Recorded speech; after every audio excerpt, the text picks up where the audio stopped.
دوستان عزیزم، درود و مهر. امیدوارم هر کجا این دنیا هستین حال دلتون عالی باشه. فکر میکنید املت فقط یه صبحانه ساده است؟ امروز میخوام یکی از خوشمزه ترین املت های دنیا رو درست کنیم. یه املت ایتالیایی با عطر و طعمی که احتمالاً بعد از امتحان کردنش املت های معمولی رو فراموش میکنید.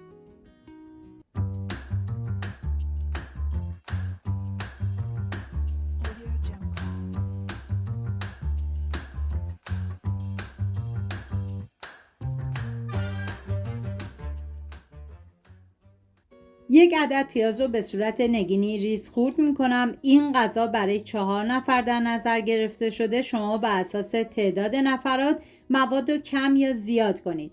داخل تاب مقداری کمی روغن میریزم. بعد از داغ شدن پیاز ریز شده رو بهش اضافه میکنم، هم میزنم و زمان میدم تا پیاز کمی نرم بشه. من اندازه ها رو هم در طول ویدیو میگم، هم داخل دیسکریپشن نوشتم. بعد از اینکه پیاز کمی نرم شد نوبت اضافه کردن ادویه هستش، شامل پاپریکا، فلفل سیاه و آویشن. هم میذارم ادویه ها تب بخورن، عطر ادویه ها آزاد بشه. 2 عدد کدو سبز نیاز داریم که بهتره پوست کدو سبز رو نگیرید، چون هم خاصیت‌های زیادی داره، همین که فرم کدو حفظ بشه. بعد از خورد کردن میریزم داخل تابه، هم میزنم و سر تابه رو میذارم به مدت 3 دقیقه تا کدو کمی نرم بشه.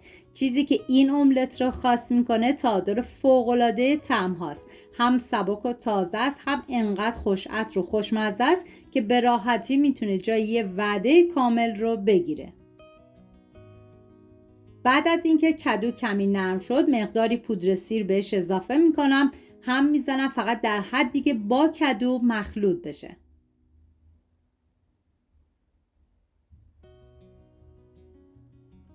نیاز به 1 عدد فلفل دلمه‌ای داریم که به صورت نگینی خورد میکنم. شما حتی میتونین از فلفل دلمه‌ای رنگی هم استفاده کنید که کاملا سلیقه‌ایه. بعد از خورد کردن میریزم داخل تابه، هم میزنم و بعد سر تابه رو میذارم به مدت 1 دقیقه تا فلفل دلمه‌ای ها کمی نرم بشن.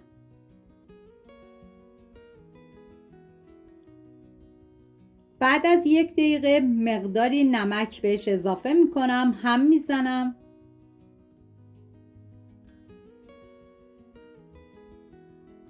نیاز به 350 گرم اسفناج داریم که اگر اسفناجی که استفاده میکنید درشت بود، اسفناج مقداری خورد کنید ولی بیش از حد خورد نشه. ولی اگر اسفناجی که استفاده میکنید ریز بود دیگه نیازی به خورد کردن نداره. بعد از اینکه اسفناج رو خورد کردم میریزم داخل تابه، سر تابه رو میذارم تا حجم اسفناج کم بشه.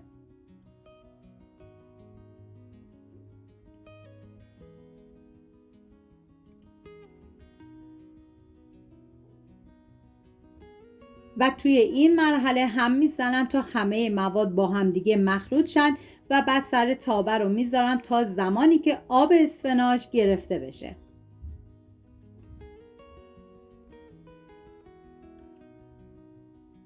و بعد از اینکه به این مرحله رسید دیگه حرارت رو خاموش میکنم، میذارم مواد کاملا خنک بشن.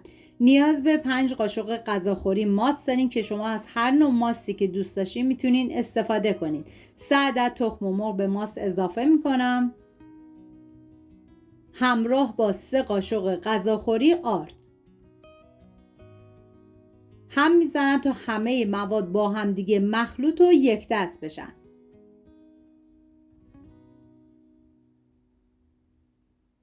و حالا مواد سرخ شده که کاملا خنک شدن میریزم داخل ظرف، همه مواد رو با هم دیگه مخلوط میکنم.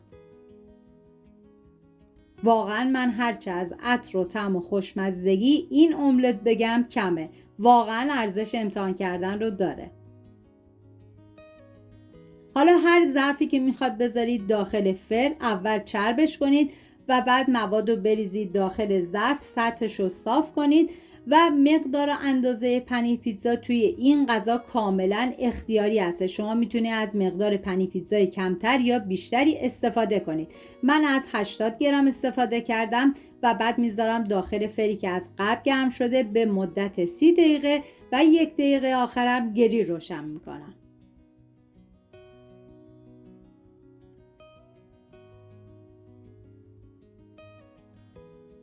این هم از یک املت ایتالیایی خوشمزه و متفاوت که با یه ترکیب ساده یه طعم فوق‌العاده خلق میکنه. امیدوارم این دستور رو امتحان کنید و از عطر و مزه خاصش کنار عزیزانتون لذت ببرید. سپاس از همراهی همیشگیتون. تا درودی دیگر، بدرود.